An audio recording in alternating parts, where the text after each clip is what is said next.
Good morning from Witney Antiques. Today we're with Rebecca Scott. Becky, thank you for having me. You're very welcome. You're very welcome. This is a sampler lover's paradise, and I have to say that this is the very place that my passion was truly ignited on a visit here with your mum. Yeah. With your mum. So I thought it would be really nice today that we meet with Becky, and Becky can tell us a little bit about her love of needlework and why, as an antique, what do you call yourself, an antique dealer? Or? I tend to call myself a textile historian, Right. because I think that the term dealer sometimes gets people imagine that if you're dealing in something, that's it. You're just buying and selling things, and that's the extent of your interest. And actually, I think as most people who do know me know that this absolutely takes, this has been my working life's work, and I take it very seriously, and I spend pretty much every working hour with the needlework, researching the girls, researching the work, trying to work out how I can keep things for long enough to carry out the work that we do here. Yeah. And it isn't just me. I have a very good support team around me, including actually quite a few stitchers.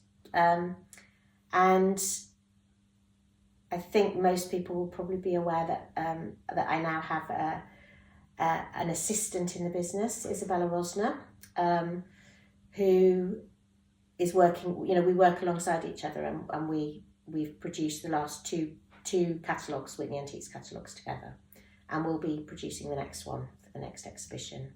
I can't wait. Well, I wish it was a bit further away because it's getting quite imminent now. But I think it will be something which people will really enjoy. There's a lot of new stuff in there, and there's a lot of discussion about how the objects that we're displaying were made, who made them, what kind of girls, what we can tell from the needlework as to the girls' backgrounds, and how the backgrounds inform what the girls were able to work.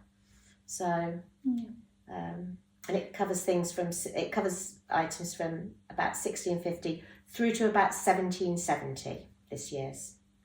A very interesting period, the golden age. It is, it's my favourite period of needlework, but so that's what we're currently working on.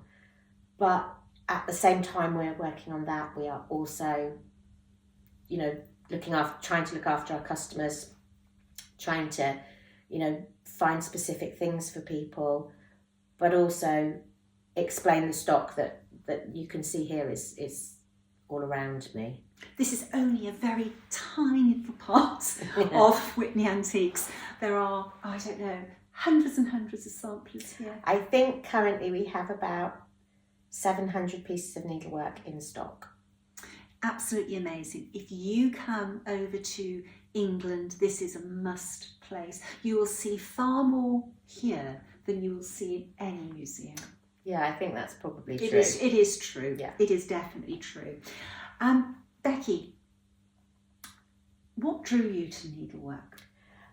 Well, originally it was because Mum collected. Witney Antiques didn't really deal in needlework when I was growing up, but my mum collected samplers, so I was always familiar with them. And we had my grandmother's sampler on the wall at home, so that was my first sort of introduction to it. And then later on, in the mid-1980s, when I graduated, I wanted to come into the business, and both my parents said, you have to find a subject which you can make your own.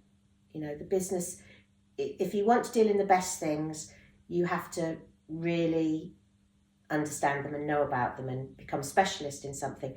So I tried a few things. I looked at watercolours and all sorts of areas. But I just kept coming back to the needlework, and then we put on our first exhibition, and we did a not very well written catalogue, and not very well illustrated, but it did get lots and lots of interest, and then we went on and did our second and third and carried on, and I think by now, you know, we've really upped our game, if you like, to include much more information about everything. They're not selling catalogues any longer. They are really written as standalone. They're reference books. Yeah, absolutely. You know, at home I have several shelves devoted solely to Witney catalogues and books. Oh, thank you. And you know, it's my point of reference every time. Yeah, I mean, and it's also incredibly rewarding when you find groups. You're able to identify new groups of samplers. You're able to, you know, to bring together a number of things which help tell the story about otherwise unidentified. Yeah. pieces. One sampler has whispers of another sampler. Absolutely. Yeah. You know, and I think, I mean, everybody will know about the current interest in samplers that come from Norfolk because of Joanne's amazing book and fantastic research, and I think once you start to be able to recognise something, there's no question it piques people's interest. Absolutely. Yeah. You know, absolutely. And it doesn't matter whether it's a piece of 17th century needlework or a late 19th century Bristol orphanage sampler. Yeah. It's the same. Or the Ackworth samplers. Or the Ackworth samplers, or the Norfolk samplers. And I think one of the things that people are really surprised about when they come to the shop is the sheer breadth of the samplers that they see. The difference. I mean, there's still a lot of people who think, you know, a sampler is A, B, C, D, and if they're lucky, they might have a house on it. But actually, the subjects covered on samplers varies much more widely than I think most people understand. And that is also, you know, there's also that sort of, that feeling when you see something that you haven't seen before. That's really exciting. Yeah. You think you've seen it all, and then something comes along and stops you in your tracks. The number of times I have said, you know, this is thinking to myself, this is completely unique. I've never seen anything like this before. And it's a fatal mistake because you, without any question, you will see it. You know, it will work its way to. I've recently come across a sampler that was stitched in Mandalay. Yeah, and that wouldn't, I mean, nothing's, but I had an orphanage sampler that was worked in Hobart, Australia, Tasmania. I'm going there next year. Oh, well. Yeah, I mean, you know, and actually that sampler had been taken into a charity shop originally. Was that the orphanage? Yeah, that was the Tasmanian orphanage sampler. I would have liked that sampler. Oh, it was well, I think the fact that the girls, the background of the girl who worked that sampler would have been, you know, she came from a criminal background. Mm-hmm. I mean, not necessarily her, but she was placed in that orphanage because her mother was a convict. Yeah. Either a convict or possibly a native Australian. That was the other reason that girls were taken in. And it was deemed at the time to be the cruelest institution in the world. Really? It was famously written about by people like Dickens and all sorts of people, and it was recognised as being an absolutely appalling place. I think in the first couple of years, I can't remember exactly, but something like half the intake of girls died. So it's. Well, and then you look at this needlework and it's just... It was an exquisite piece. It was a really exquisite piece. For me, my love of needlework is for two things. One, because I love to embroider. Yeah. But the stories that it brings to life. There's so little written about women's everyday lives, and these samplers, they're their legacy. I think they're both. I think they're both the girls, they're part of their legacy. Yeah. But I think that what the samplers do, which I think takes people aback a lot, is that it tells you so much else about what their lives were like. Yeah. Not just that they were at school, not just that they were stitching these samplers, but you can tell religious background, you can certainly tell social background, you can political allegiances, Yeah. but wider than that, you can also find information which is very contrary to what we perceive today about the period that these girls were living in, or that what their lives were like. I think last year's Elizabeth Hall exhibition, I think the most surprising thing for a lot of people that came to see it was that this extravagant use of metal threads, this extravagant use of very expensive materials, was actually worked by a 17th century Quaker girl. We're all familiar with Ackworth samplers, or Milverton samplers, or the late 18th and early 19th century Quaker samplers, which indeed are, for the most part, they are quite plain, and they are what we think of as being typically Quaker, but actually there are plenty of Flamboyant. very, very, very flamboyant, and we think of girls as well as being not very worldly, not engaging beyond the household, not travelling necessarily a great deal.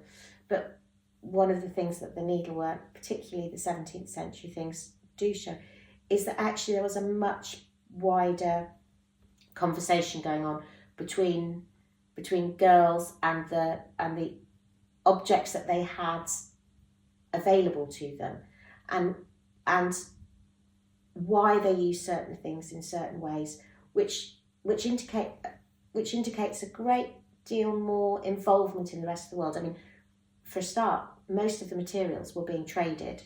Yeah. So they had to, they would have known. They knew where these things came from. I have a box of silks, which will be in the next exhibition, where she has written on where the silks came from, and did you know in 1715 that forest green was actually 14 different shades of green? Really? It wasn't one shade of green. No.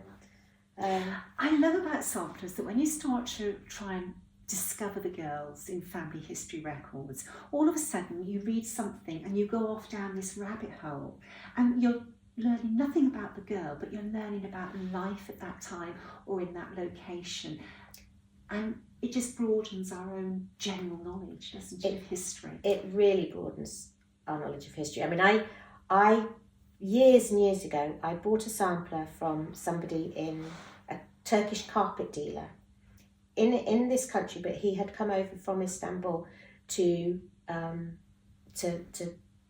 a carpet fair, and I bought an English sampler from him, and I have since bought other English samplers from him, and one group which belonged to a single, which were worked by two generations of a single family, and you think to yourself, gosh, I didn't know that an English woman went out and ran a school in Istanbul, and clearly she did. She works these samplers there, although they're absolutely, that if you saw them out of the context, you would know that you would think that they were worked in England. But actually, I think that's one of the big revelations, that people travelled much, much more widely than we think they did. Yeah.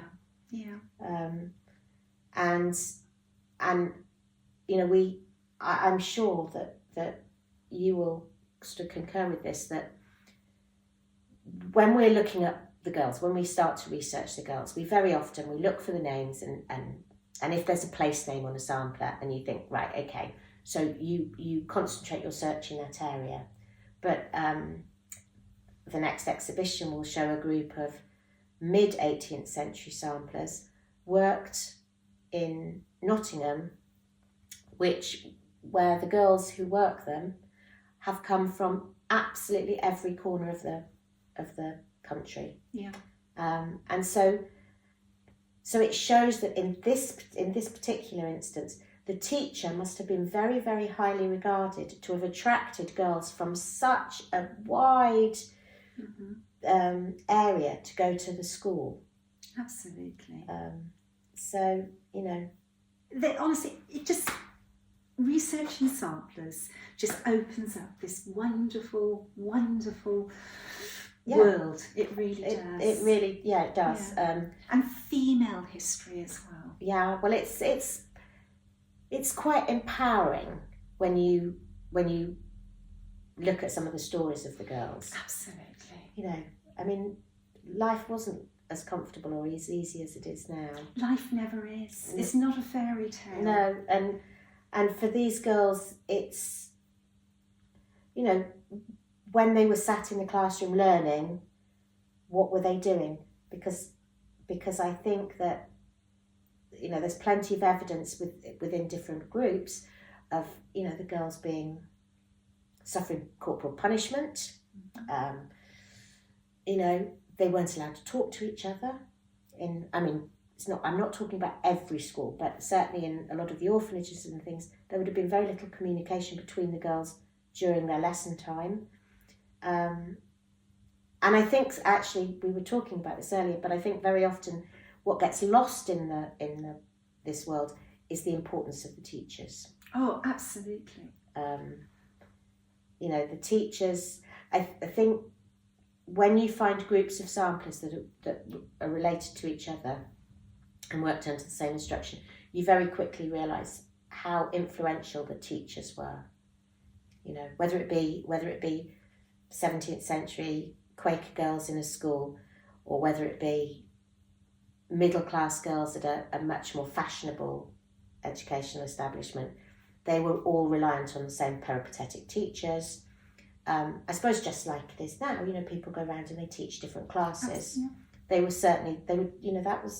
It's not a new idea. It was happening in the 17th century.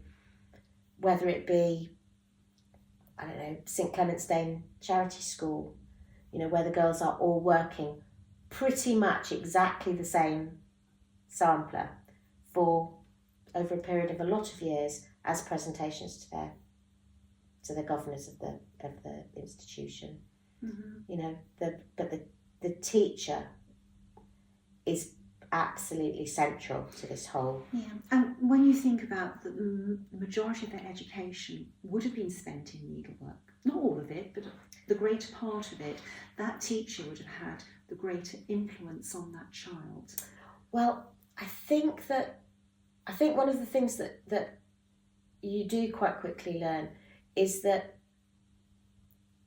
certainly in the institutions where we know something of the structure of them, there would have been different teachers for different areas. So, you know, whether it be, as we were talking about earlier, you know, a monitor, a fellow student teaching a student in the Madras or the Lancastrian system of education, or whether it be at a very fancy middle class girls' school. Yeah.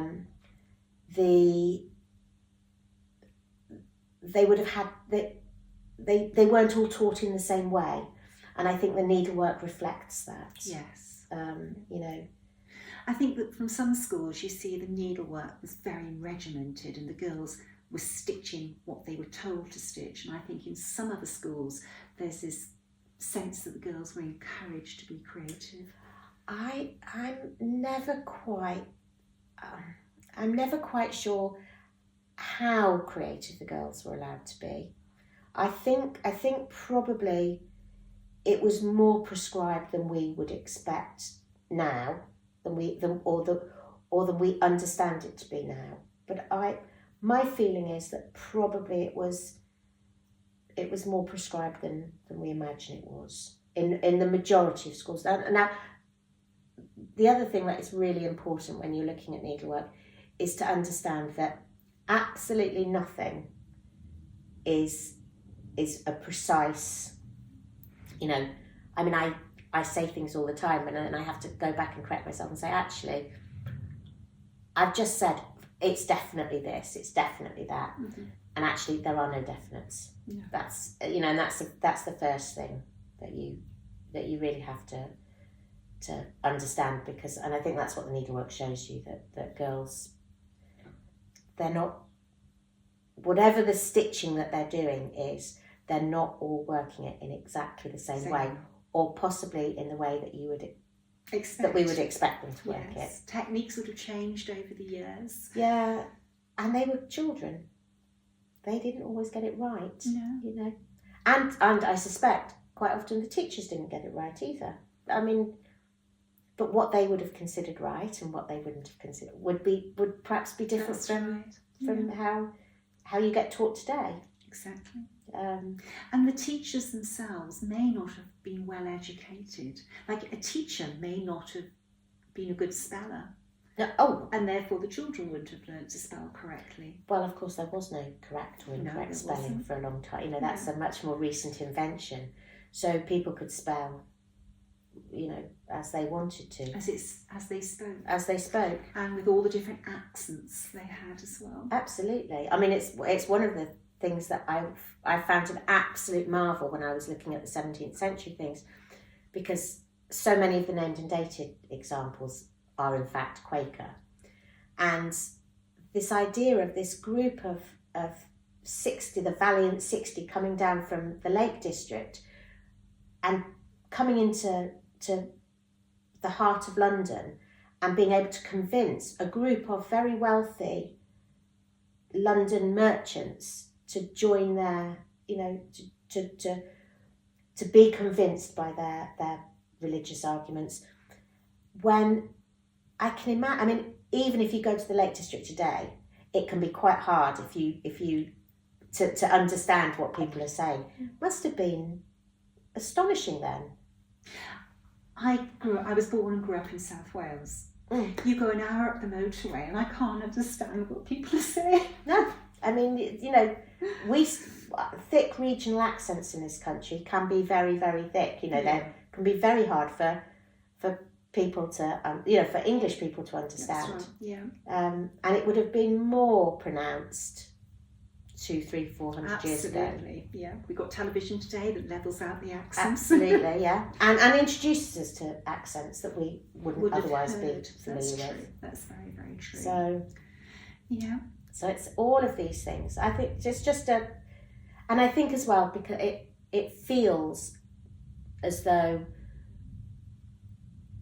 there is a use in what we're doing, because it's been so ignored in the past that actually using these objects as important tools in of material culture, which is a very in word now, but material culture is important. It's actually the reality of life, not what was necessarily written, usually by men, but not entirely, but usually. Yeah. So I know your passion is the earlier needlework, but if you're looking at samplers from the 1800s, what is your favourite genre? Oh, I love and have always collected orphanage samplers. And is that because it touches your heart? Yeah, it's because it touches, and because the stories are, they're just, I mean, I say that they're so sad, but actually sometimes they can be incredibly joyous. Not every girl that went had, ended up with a life in service. Most did, but not all of them. And some of them made really good with their lives. And I think it's probably easier to like something that you feel that you understand more. And because orphanages on the whole kept very good records, so Bristol Orphanages is a really good example.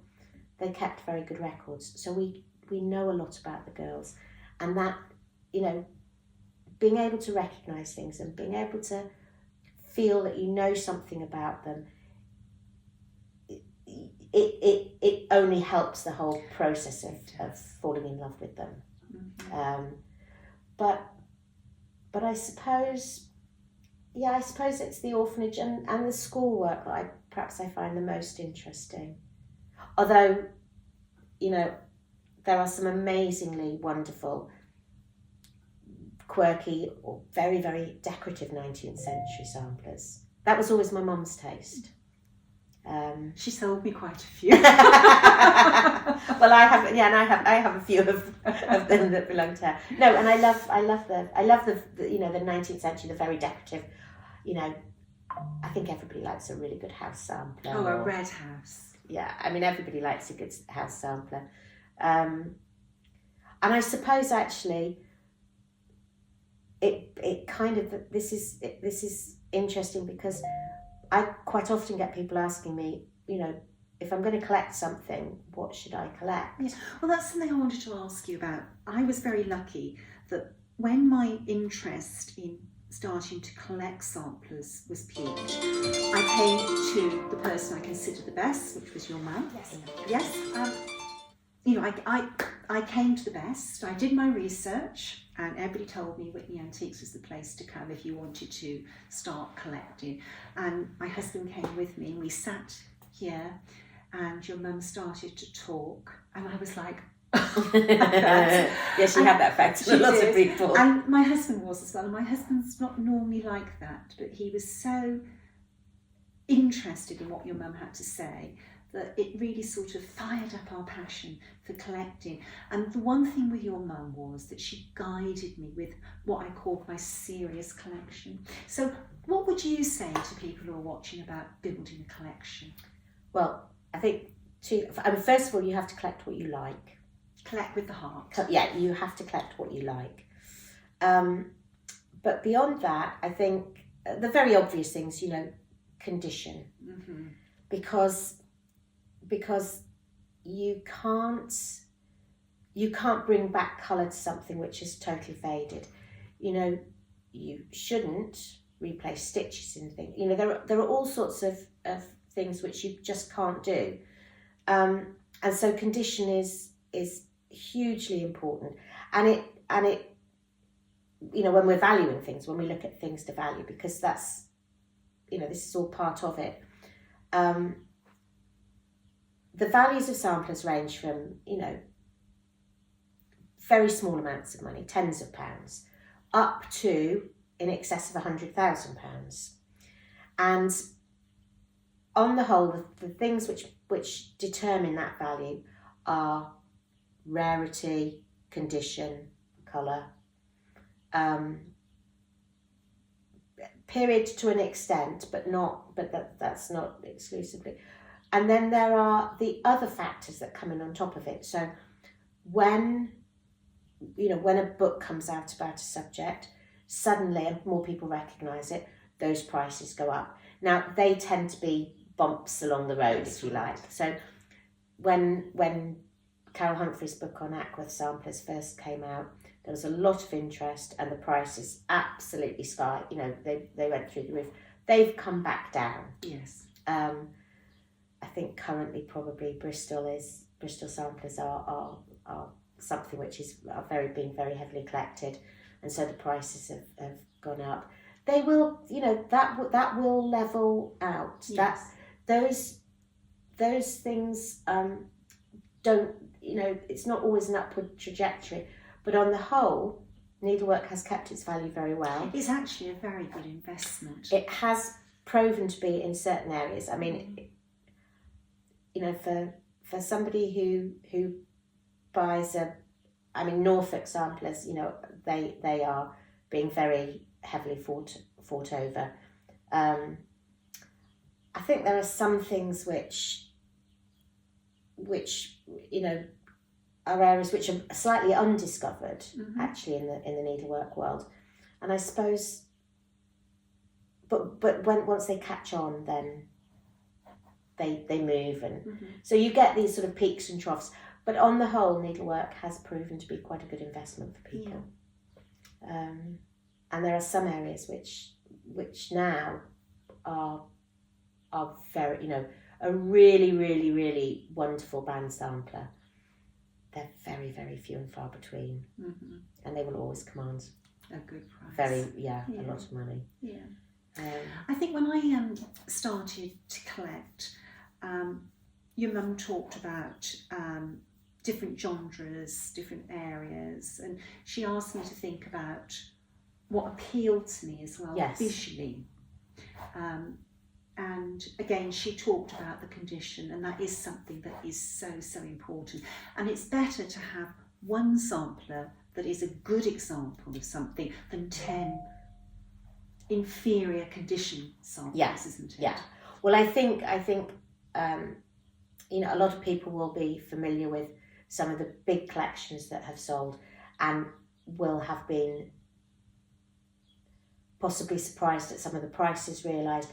But condition is absolutely critical. People come here all the time and they will say to me, I don't understand, why is that sampler £3,000 and that sampler's £1,200? And I try very hard to only buy things which are in very good condition, but the collectability, the rarity, but all other things being equal, the rarity of a subject is also so important, and that's why you have to decide what it is that appeals to you. There are some people that I know people who don't like band samplers, who just go, no, it doesn't appeal to me. And what they want, what appeals to them are the, pretty 19th century house samplers. Well, that's fine. If that's what appeals, then that's what you should collect. And then, some collectors want an example of everything. They want one example of everything. But they want to kind of cover the whole range of things. I have had in the past collectors who only wanted Solomon's Temple samplers. Had another collector who collected Adam and Eve samplers, by theme. Some people will collect because they live in an 18th century house and they want 18th century samplers. I'm very partial to Cornish samplers because that's where I live. Yeah, and I have a few samplers from West Yorkshire and Manchester in my collection because that's where I've lived. In fact, actually, I found a sampler came up in America that was worked in the village that I live in. Oh, did you manage to get it? I did, yes. I wasn't going to. I mean, it wouldn't have had. Now that wouldn't have had the appeal to anybody else, but it had the appeal to me because I live in that village, and it only has about 700 people living in it now. So that was really a nice thing. Okay. So condition leads to having your sampler conserved.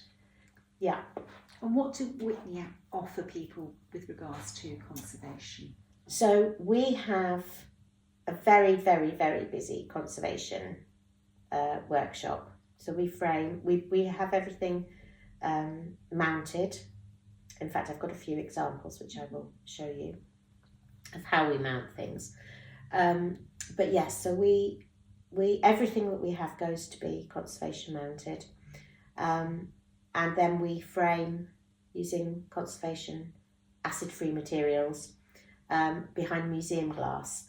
And we frame everything in-house in our own workshop. We hand make our frames, so they're not bought in mouldings. And we spend a lot of time thinking about our framing, but the conservation itself, shall I get an example? Yes, Me. I've always used Witney Antiques for my conservation work, and there was only one occasion that I didn't, and I urgently needed a sampler conserved for a specific reason in the weeks following Becky's mum's death, and I didn't want to bother Witney, so I went to can't think what you call it. It was an association of conservationists, and went down the list of approved people, and I sent the sampler to this person, and when it came back it was ruined. It was dreadful, and since then you know, I have never been tempted to use any other company for conservation. Conservation is so important. Oh, let's have a look. So these are the last 4 samplers that have been brought in from being... Can I hold on my wrapper? Yeah, absolutely, that would be great. Now, so here is a very simple spot motif sampler. Yeah. So dating from the 17th century. This has been... We generally stitch these onto black, but behind is a white acid-free board, free layer of fabric. Oh, the whole is stitched onto a padded acid-free board, so that when you, I don't know if you can see that, and the sampler is stitched down using a Stabilex, a museum thread. It's a very fine thread. I mean, you will be very hard pushed to see where that's been stitched down. You can't see it. And it's stitched across, so the edges are stitched evenly around. Mm-hmm. We don't lace. I know that some Yeah. stitchers lace. We don't lace because that gives an uneven pressure. So what we want is to take away any tension that we can. So that would be a one piece.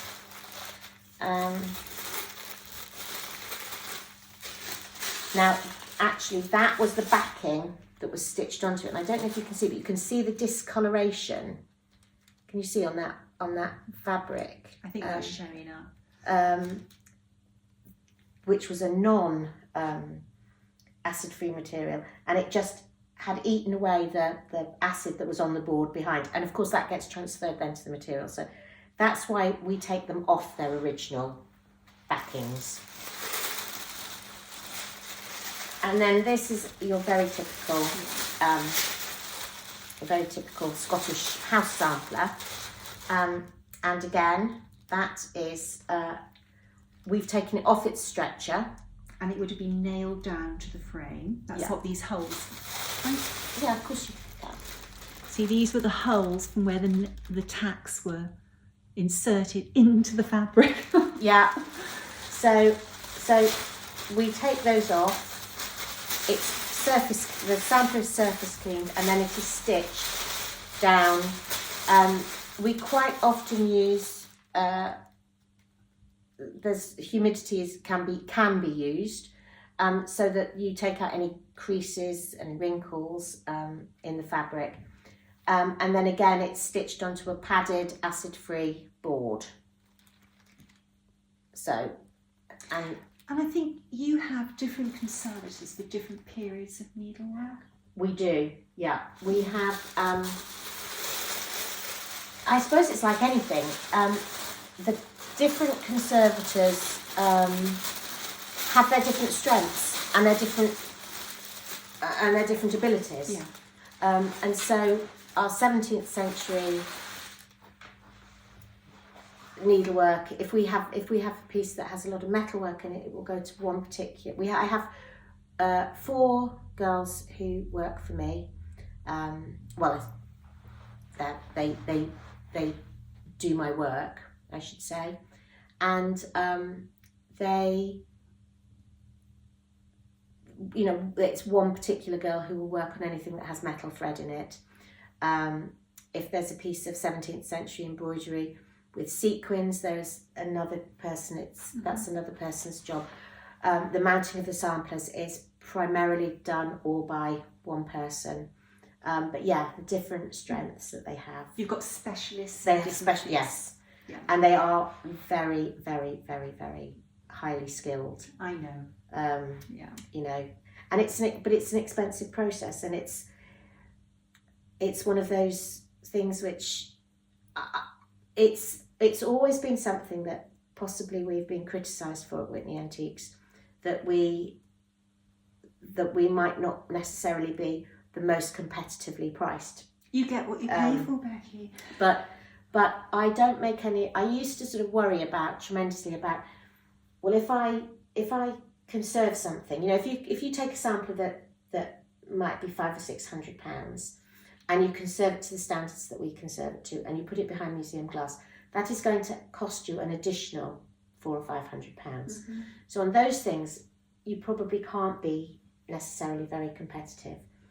But I really strongly believe, you know, these samplers have been around for a lot longer than we have been, or we will be around for, and so it is part of our duty of care. We are the custodians, and we are only the custodians. And so I personally, kind of quite a long time ago, just made the decision that everything will be properly conserved and sold, and that is just something that you have to pay for. Yeah.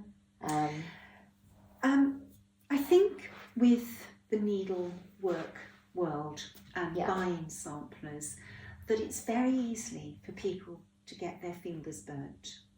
There are a lot of prints out there that are sold either deliberately or inadvertently as genuine samplers. There are reproduction samplers that are sold as antique samplers, and there are samplers that are doctored.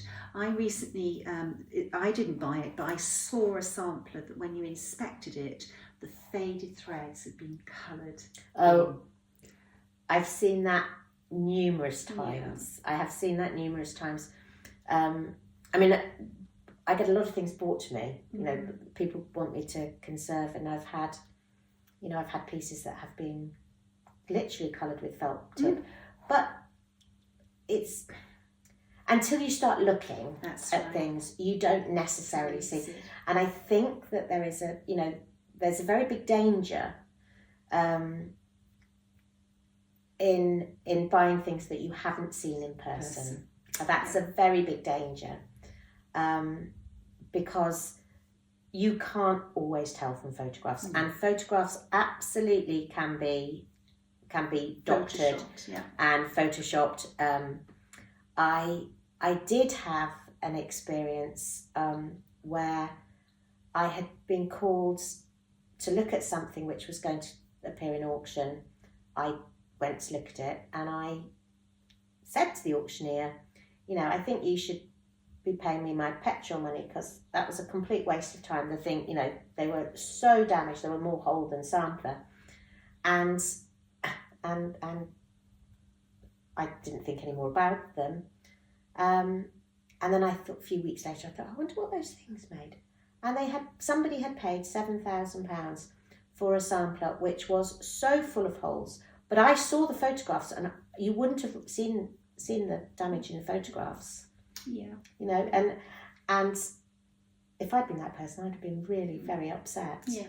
This is why I think that if you want to collect samplers with a purpose, it's well worth coming to somebody.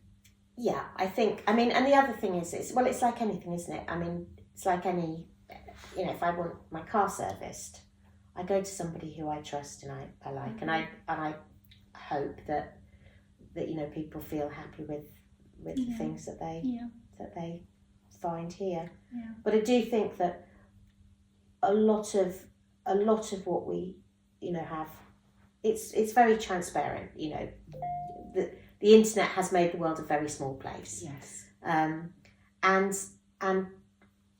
one of the other things that people say is, how do you know that something's worth that? Well, the truth, of course, is it's very, very hard for any of us to know it's what somebody's prepared. It's what somebody's prepared to pay for it, and we can, you know, there are lots of examples. They happen all the time, and I look at something and I think, oh, that looks nice. Yeah, I know, I'd like to buy it, and I'm completely blown out the water, you know, because the the price of these things is very, very, very subjective. Yes. Very subjective. So for people who want to come here, how do they get access to the store? Oh, you just ring on the bell. That's. But you're only open on certain We are days. we're open Wednesday afternoon, Thursday, Friday, and Saturday mornings. Or by appointment. Or by appointment, yeah. Or by appointment. Yeah. So if you're coming over to England and you want to come and visit Witney Antiques, and you will not be disappointed, check out the opening hours carefully. The one thing that I will say is that when people come through your door, they are never under any pressure. Oh gosh, no. To buy anything. No. Not at all. So, come along, have a look. You'll see so much more here than you will in any museum, and you get somebody who's got all this expertise, who loves to talk. Yeah, I do love to talk. Loves to talk. So give yourself plenty of time, and you will learn so much from sitting down with Becky as she talks you through the samplers. For those people who aren't lucky enough to be able to come and visit the store, you do ship around the world, don't you? Oh yeah, absolutely, yeah. Yes. And we pack everything ourselves. We're very experienced at it, so yeah, yes. It's a very and you take care of all the paperwork. And yeah, everything. no, it's. I mean, I'm not saying you never ever get a problem, but on the whole, it's a very seamless process. It's an easy process. Yes.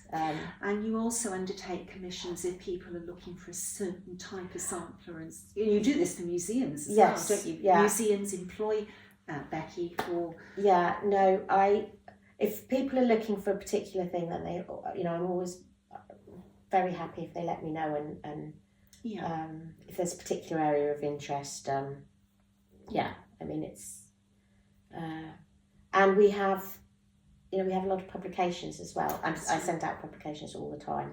Yeah. So it's the education around it, or it's the most vital area of looking at needlework, because it really does require cooperation from all interested parties. That's stitchers, needleworkers, academics, museum curators, and dealers. That's right.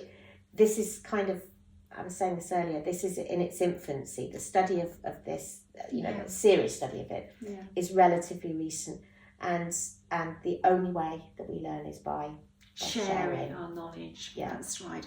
And of course, the more interest there is in these type of works, the more seriously museums will take these works. So, at the moment, I think a lot of people look at this as like handicraft, and it's not. This is fine art. The skill in some of these pieces. I think. Well, I mean, needlework traditionally, of course, was the most expensive branch of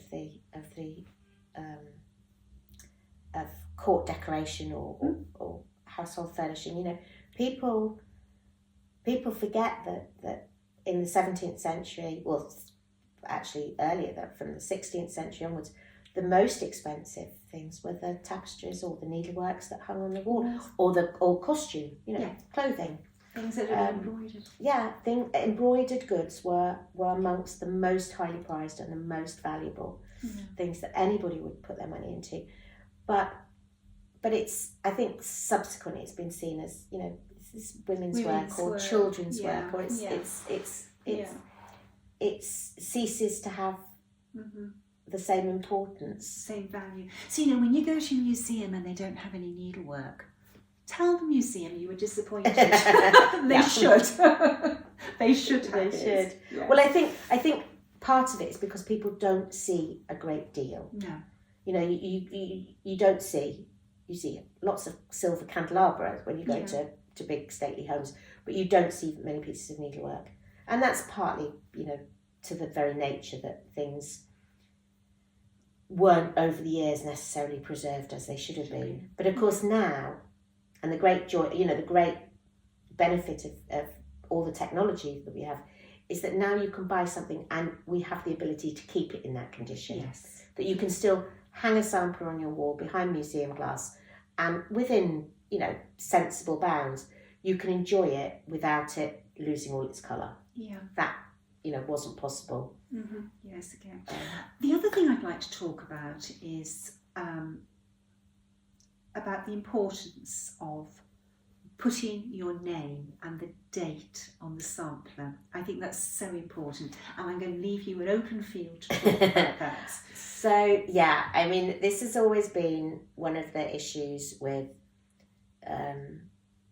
between the non-stitching historian dealer fraternity, if you like, and needleworkers and people who want to reproduce or recreate, or whatever the term is that you want to use for it, needlework samplers. And I would absolutely urge, beyond anything, that people have some indication on their sampler that it is their work.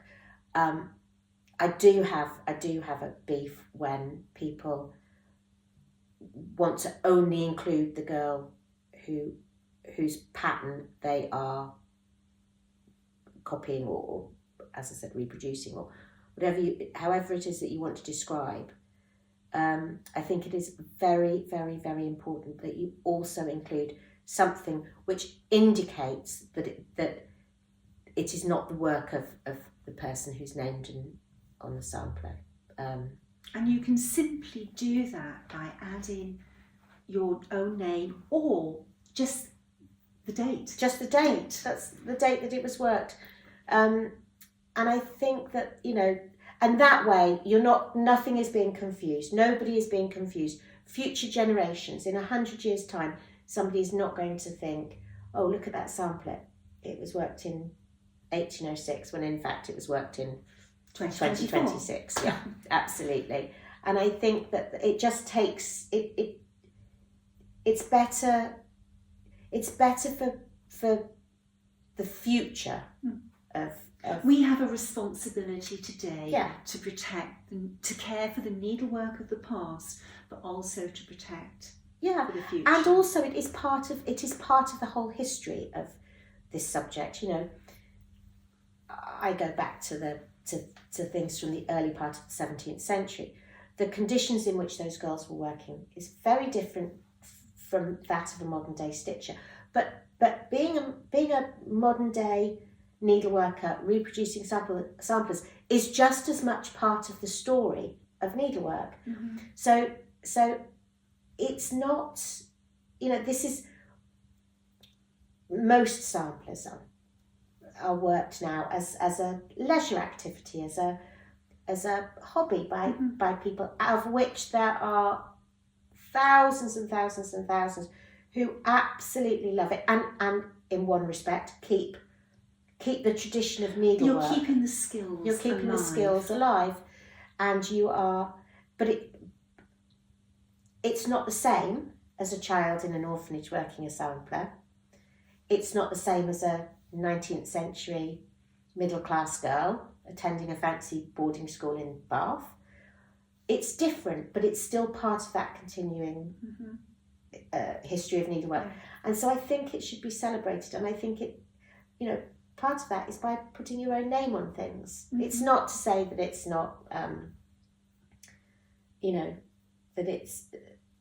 it's all part of the story. And in 300 years' time, when people are looking back on it, just as I do now, they will be saying, "Gosh, isn't that interesting that this group of ladies all followed this Nicola Parkman or this whoever it might be, or whoever it is, and reproduced those samplers, and that's it's all part of the story, and I think it's quite, and it will become that in itself will be studied, the story. and it will be studied as a historical, something of its time. Yeah. Who knows in 100 years' time if anybody will be stitching? Maybe somebody will be doing an exhibition of 20th and 21st century mature ladies needlework. They absolutely and will our be. names will be in the reference book. They absolutely will be. I mean, without question, I'm sure that's what will happen. Yeah. Because the needlework that was produced in the 19th century is, Bristol is instantly recognised. some of the patterns which you've sold, or which, you know, Scarlet Letter or all of the groups, anybody, it doesn't matter who it is that are selling the patterns or the kits, or who are teaching the areas, they will all be identified by historians in the future as, oh look, this is Mrs. Parton's Academy of Needlework. or whatever it might, you know, whoever it might be, that will all be part of the story. Yeah. And I think that, you know, if I had the talent to stitch some of the needlework that I see is being stitched, I would jolly well be putting my name on it for sure. I would be very proud of it. Yeah, absolutely. And is there anything that you would like to say before we wind down? No, I think we've pretty much covered most things. I'm sure I'll think of something when you've gone, but we'll have to do a second one. We'll do a second one. Okay. Yeah. Thank you so much, Becky. It's always a joy, and I always walk away from here having learned something. You're very welcome. All right. Thank you. You're welcome. Bye. Bye. Bye. So this is one of my favourite samplers. It's actually a sort of sneak preview of a sampler which will be in our next exhibition.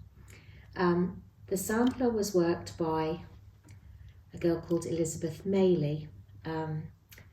She was from a Quaker family. Her father Thomas was a very preeminent apothecary in the city of London. And she would have been educated at one of the schools somewhere in and around the city, one of the fashionable schools in the early part of the 18th century. And aside from the fact that the work has just retained such fantastic original colour, and the condition is really brilliant, one of its big appeals is that it just contains so many different stitches. But for me, personally, it has an even more important appeal, and that is that Elizabeth Maylie married a man called Daniel Flexney, and Daniel Flexney's family came from Witney, and they were involved in the wool trade in Witney. And Daniel actually owned the very piece of ground that my shop stands on. So I kind of feel that this has sort of come home to me.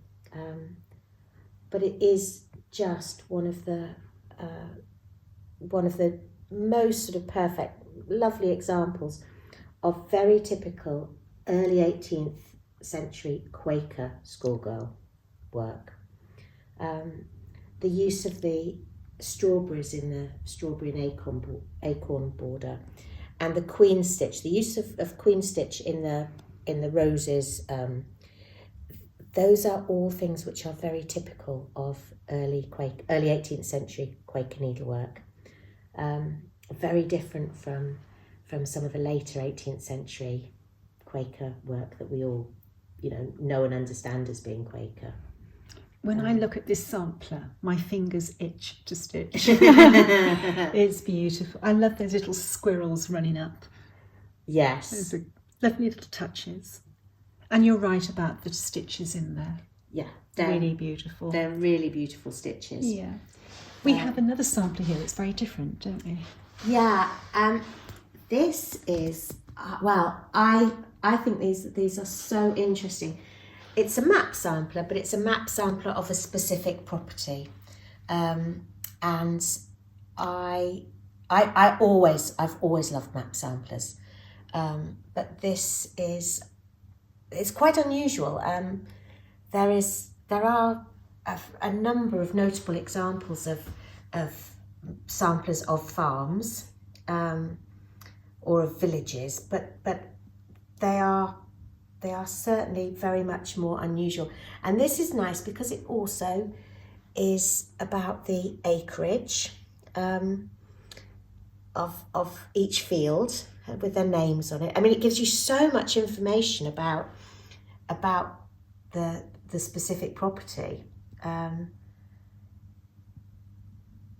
and it's worked on a very, very, very, very fine linen. And it's just one of those subjects which is really, quite an unusual sampler.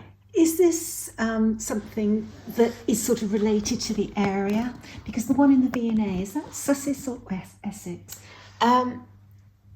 I don't know that they are related to a particular area. I actually do have a very crude sampler of a map sampler at home of a farm which belonged to one of my ancestors. Right. And that's further up in Lincolnshire. So I'm not aware that they are linked to a particular area, but it's perfectly possible that as we find more samplers of this type, that we are able to link them to a particular area. Yeah. I mean, there are a number of samplers that you find one or two of them and you have no idea where they're from, and suddenly a third or fourth one pops up, and it gives you enough information to piece together. Yeah, with the jigsaw. It's and it's a little bit like being a detective. It is. So this is all very beautiful, Becky, thank you. So this sampler is one of many samplers in the next exhibition. It is. I for one can't wait. Okay, thank you for sharing that with us. You're welcome.